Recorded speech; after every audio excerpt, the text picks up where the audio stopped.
Hello friends, welcome in academy of science. आज हम लोग विटामिन्स पढ़ेंगे और इस टॉपिक से रिसेंटली एग्जाम्स में कैसे क्वेश्चंस पूछे जा रहे हैं ये भी हम लोग देखेंगे। तो चलिए स्टार्ट करते हैं। विटामिन्स ऑर्गेनिक कंपाउंड होते हैं जो शरीर को बहुत कम मात्रा में रिक्वायर होते हैं, बट शरीर इन्हें स्वयं नहीं बना सकता।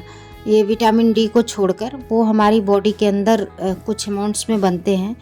तो ये विटामिन्स टू टाइप्स के होते हैं, water soluble vitamins and fat soluble vitamins. जो वाटर सॉल्युबल विटामिन्स होते हैं वो होते हैं बी एंड सी।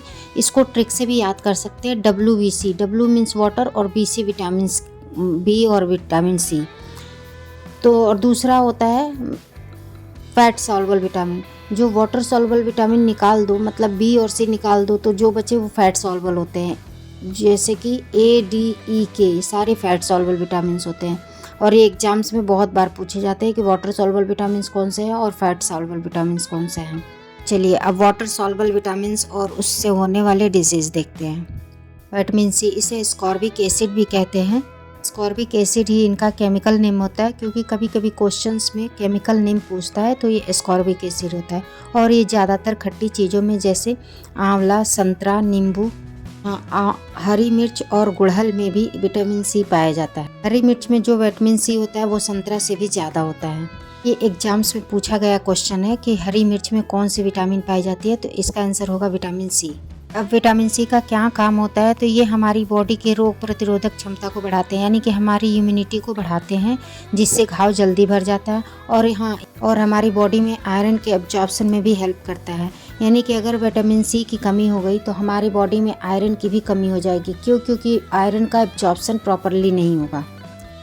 अब विटामिन सी की कमी से क्या होता है, इसकी कमी से स्कर्वी होता है। स्कर्वी में क्या होता है कि स्कर्वी में जो होता है कि हमको वीकनेस फील होती है, मसूड़ों से ब्लड निकल आता है, घाव जल्दी नहीं भरते। ये सारे जो स्कर्वी डिसीज़ के लक्षण हैं जो विटामिन सी की कमी से होते हैं।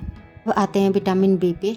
इसमें मोस्ट ऑफ द टाइम केवल इनका केमिकल नेम और इनसे होने वाली बीमारियां पूछता है, जैसे कि B1 को क्या कहते हैं, B2 को क्या कहते हैं और इनसे होने वाली डिसीज़। तो मैं लास्ट में क्या है कि इनका एक ट्रिक बता दूंगी जिससे आप लोग को ईजिली याद हो जाएगा। तो B1 को क्या कहते हैं, B1 का केमिकल नेम है थायामीन, इसे थायामीन कहते हैं। और ये जो है साबुत अनाज और मीट और अंडों में पाया जाता है। इसकी कमी से बेरी नामक डिजीज़ होती है। इस डिजीज़ में क्या होता है, इस बीमारी में क्या होता है, ये जैसे नर्वस सिस्टम से रिलेटेड बीमारी होती है। इसमें क्या होता है कि हार्ट बीट बहुत तेज़ी से होने लगता है, हाथ पैरों में बहुत कमजोरी, वीकनेस फील होती है। हाँ, मतलब पैरों में झुनझुनी जैसी होती है, हाथ पैर कभी कभी सुन्न पड़ जाते हैं। तो ये सारे बेरी के लक्षण हैं। मीन्स कि किसी में अगर ये सब लक्षण दिखे कि हाथ पैर सुन्न हो रहा है, पैरों में झुनझुनी हो रही है, तो समझ लीजिए कि उन्हें विटामिन B1 की कमी है, मतलब थायामीन की कमी है। चलिए विटामिन B2 देखते हैं। विटामिन B2 का केमिकल नेम राइबोफ्लेविन होता है और ये जो है दूध, दही, ग्रीन वेजिटेबल में पाया जाता है। और अगर इसकी कमी हो जाए तो चिलोसिस हो जाता है। चिलोसिस में क्या होता है कि होंठ के किनारे किनारे जो है फट जाते हैं, तो इसी को चिलोसिस बोलते हैं। मतलब जिसके भी होंठ किनारे किनारे फट गए हों उन्हें मतलब B2 यानी कि राइबोफ्लेविन की कमी है। अब देखते हैं B3 को नियासिन भी बोलते हैं। इसका सोर्स होता है मीट, मछली, अंडे, मक्का। ये इसकी कमी से पेलाग्रा नामक डिजीज़ होती है, मतलब नियासिन की कमी से पेलाग्रा होती है। इसको 3D भी बोलते हैं, डर्मेटाइटिस, डायरिया और डिमेंशिया। मतलब इसके जो लक्षण होते हैं, डर्मेटाइटिस मतलब स्किन से रिलेटेड, डर्मा से रिलेटेड चीज़ें होती हैं।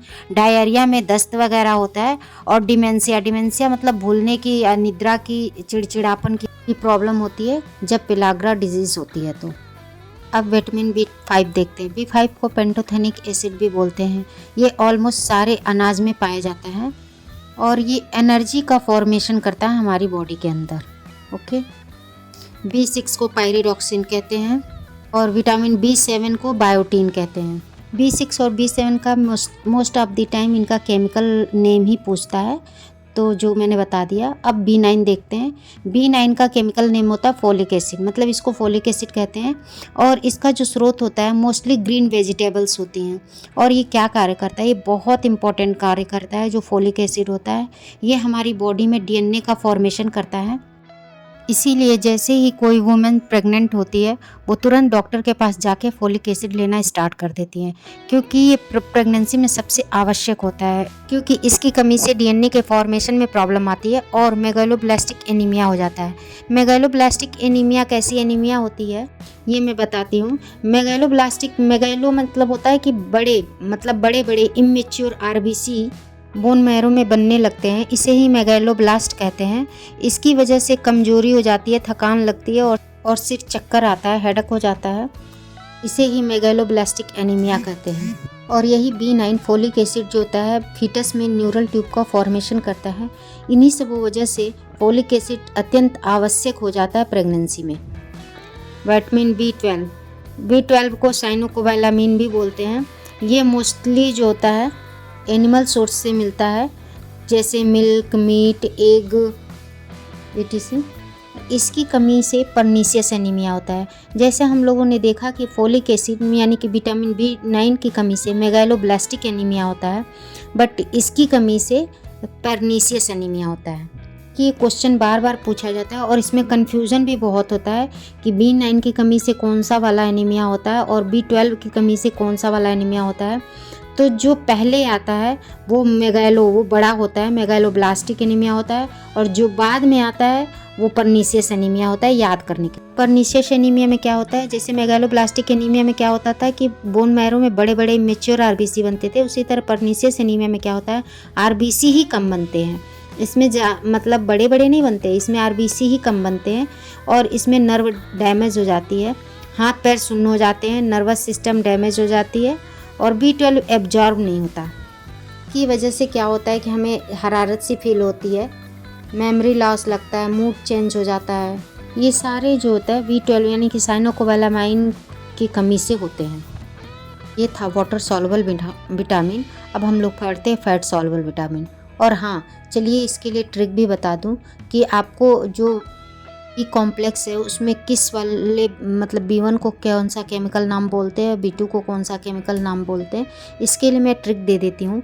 थोड़ा आप रिवीजन करेंगे तो आपको बहुत ईजिली याद हो जाएगा। ट्रिक है थोड़ा रिबन नियासिन पान पायरी बायोफॉलीसाइनाजान को आप जब याद कर लेंगे तो जब आप MCQ पढ़ेंगे तो उसमें रहता है ऑप्शन में, तो आप टिक कर लेंगे ईजिली।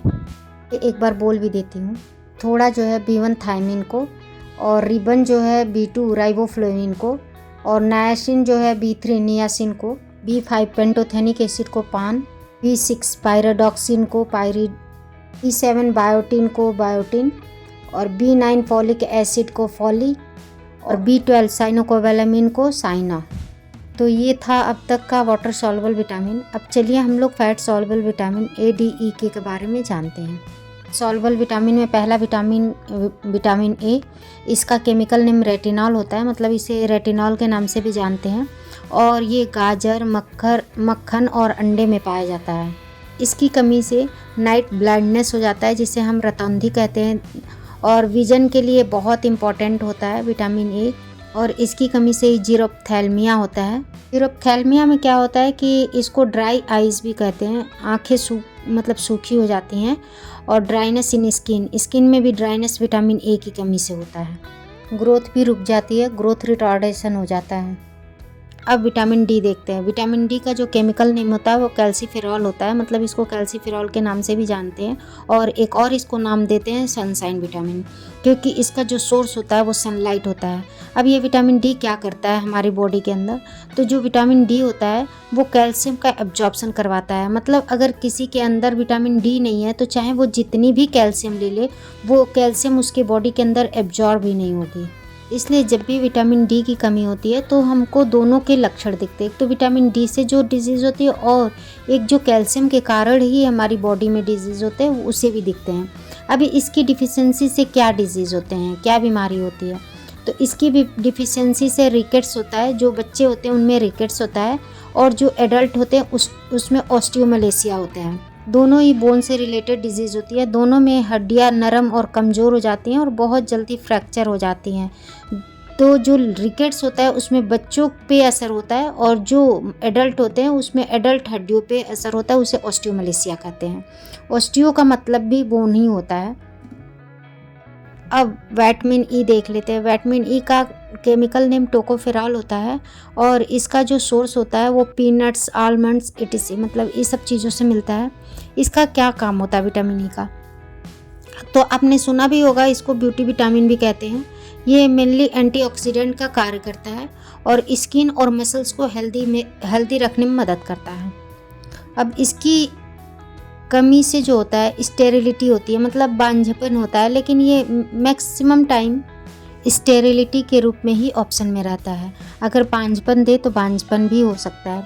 ये जो स्टेरिलिटी होती है और मेल फीमेल दोनों में होती है अगर विटामिन ई की कमी होती है तो। अब विटामिन के देख लेते हैं। विटामिन के को फाइलोक्विनोन कहते हैं। हालांकि इसका केमिकल नेम बहुत कम पूछा जाता है, बट फिर भी मैंने बता दिया। और ये मेनली ब्लड क्लॉटिंग में हेल्प करता है। इसका जो स्रोत होता है वो ग्रीन लीफी वेजिटेबल्स होते हैं, मतलब हरी पत्तेदार सब्जियां होती हैं। ब्लड क्लॉटिंग में कैसे हेल्प करता है ये मैंने समझा दिया ब्लड क्लॉटिंग वाले चैप्टर में। तो ये विटामिन्स के चैप्टर कंप्लीट हो गया। यहाँ हम लोग क्वेश्चन सॉल्व करेंगे यहाँ से, जिनके एग्जाम्स में पूछे जाने की बहुत ज़्यादा प्रोबेबिलिटी है। तो चलिए स्टार्ट करते हैं। क्वेश्चन 1, विटामिन ए का रासायनिक नाम क्या है? इसका रासायनिक नाम होता है रेटिनॉल। विटामिन डी की कमी से बच्चों में कौन सी बीमारी होती है? तो विटामिन डी की कमी से होती है सेकंड, रिकेट्स। बच्चों में रिकेट्स होती है और बड़ों में osteomalacia. Third question, vitamin C की कमी से क्या लक्षण दिखते हैं?